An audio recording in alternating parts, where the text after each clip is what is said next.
तो एक साहब ने मज़ाहिर से, जिनका नाम भी मज़ाहिर है, मौलाना तारिक जमील साहब पर जो कुछ एतराज़ात किए हैं और कुछ बातें नसीहत के तौर पर की हैं, मैं उन पर कुछ अपनी बातें और राय रखना चाहता हूँ। आप हज़रात से दरख्वास्त है कि बात को पूरा सुनें, क्योंकि आखिर में एक दरख्वास्त करना है।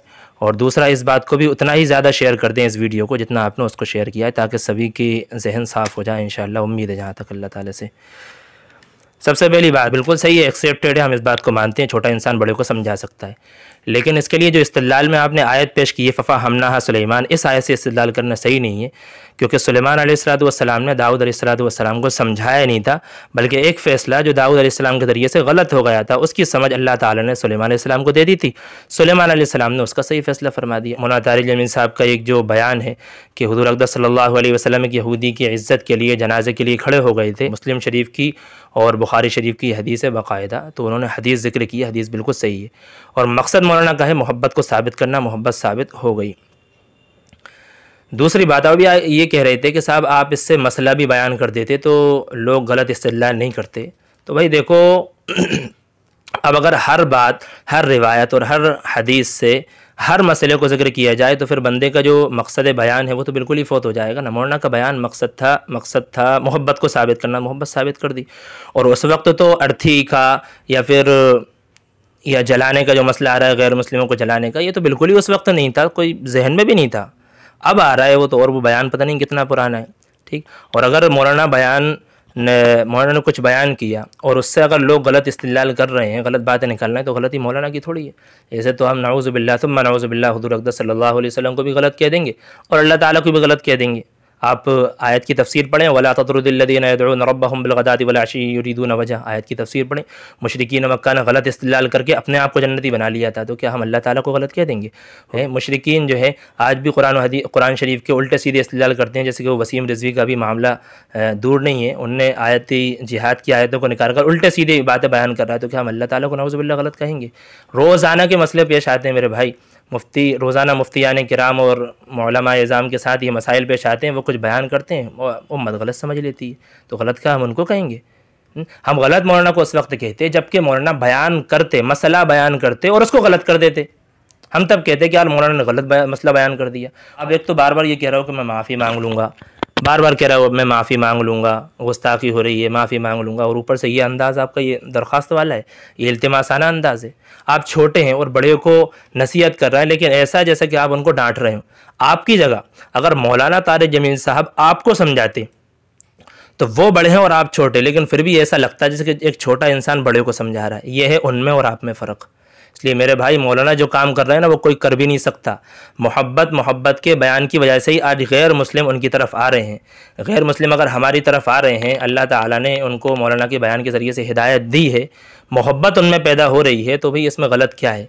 और अगर कोई बिगड़ रहा है तो बिगड़े भाई। हुज़ूर अक़दस सल्लल्लाहु अलैहि वसल्लम ने कुरान और हदीस को पेश किया, जो सुधरना थे सुधर गए, जो बिगड़े वो बिगड़े। तो अब जो बिगड़े, तो अब क्या जो नहीं सुधरे उनका हम हुज़ूर अक़दस सल्लल्लाहु अलैहि वसल्लम पर डाल देंगे?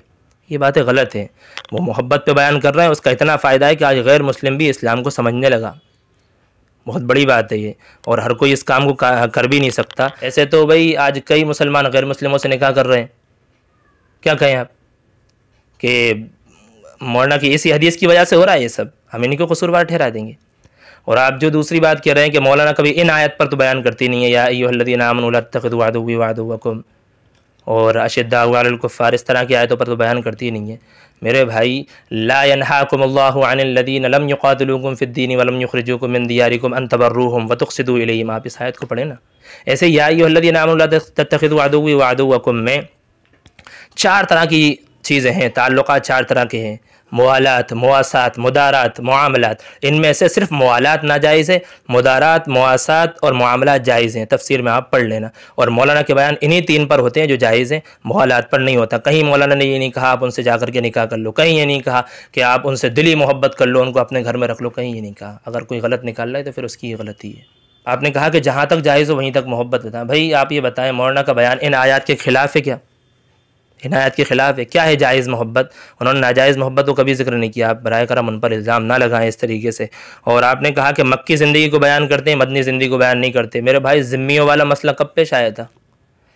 ज़िम्मी की तारीफ़ तो आप जानती होंगे ना, वो कुफ़ार व मुशरिकीन जो दारुल इस्लाम में मुसलमानों के मुल्क में साथ में रहते थे, उनके साथ क्या सलूक किया है, बिल्कुल मुसलमानों वाला सलूक है उनके साथ। ऐसे ही आपने कहा ला तसरीब अलैकुमुल यौम के हिसाब ला तसरीब अलैकुमुल यौम नहीं होता अगर सिर्फ मोहब्बत की बात होती। तो मेरे भाई ला तसरीब अलैकुमुल यौम फ़तह मक्का के बाद की है ये आयत, जबकि सारा मक्का अपना हो गया था, मदीना तो पहले ही से था, मक्का अपना हो गया था, उस वक्त ये आयत है ला तसरीब अलैकुमुल यौम। आज माफ़ी नहीं है, लेकिन माफ़ी फिर भी मिल गई थी। ये आयत फ़तह मक्का के बाद की है। और आपने ये कहा कि साहब अहब्ब लिल्लाह पर बयान करते हैं, अबग़ज़ लिल्लाह पर बयान करते हैं। मेरे भाई अबग़ज़ लिल्लाह का तर्जुमा ही कह लो, देख लो आप, अबग़ज़ लिल्लाह में बुग़्ज़ मकसद नहीं है, बुग़्ज़ लिल्लाह मकसद है। आप तो ये सोच रहे हो कि हम गैरों से बिल्कुल नफ़रत करने लगे। इसलिए मेरे भाई आप किसी बड़े पर बोलने से पहले हज़ारों बार सोच लें, आपसे बड़े भी मौजूद हैं। देखो आपने कहा कि मेरे पास कोई और तरीक़ा नहीं रहा, तरीक़े हैं, बहुत बड़े बड़े तरीक़े हैं, बहुत अच्छे अच्छे तरीक़े हैं।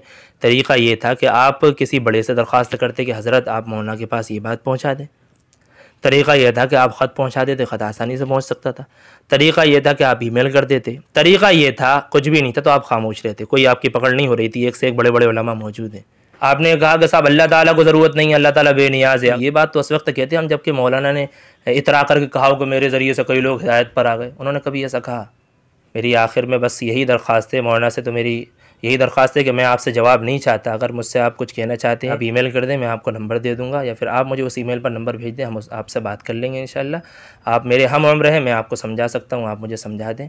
तो बहरहाल तो आप मुझसे बात कर लें। वीडियो बनवा कर मैं आपसे अपने लिए जवाब नहीं चाहता, वरना आवाम में ये होगा कि साहब ये उलमा ही आपस में लड़ झगड़ रहे हैं। और आवाम से मेरी ये दरख्वास्त है कि बराए करम हर चीज़ को इधर उधर शेयर ना किया करें, और किसी के भी बारे में नफ़रत दिल में ना बिठाएं। वो मौलाना भी हमारे हैं, जो मज़ाहिर साहब हैं वो भी हमारे हैं, मौलाना तारिक जमील साहब भी हमारे हैं। इसलिए नफ़रत हमें हरगिज़ नहीं करना, हम सब एक दूसरे के हैं।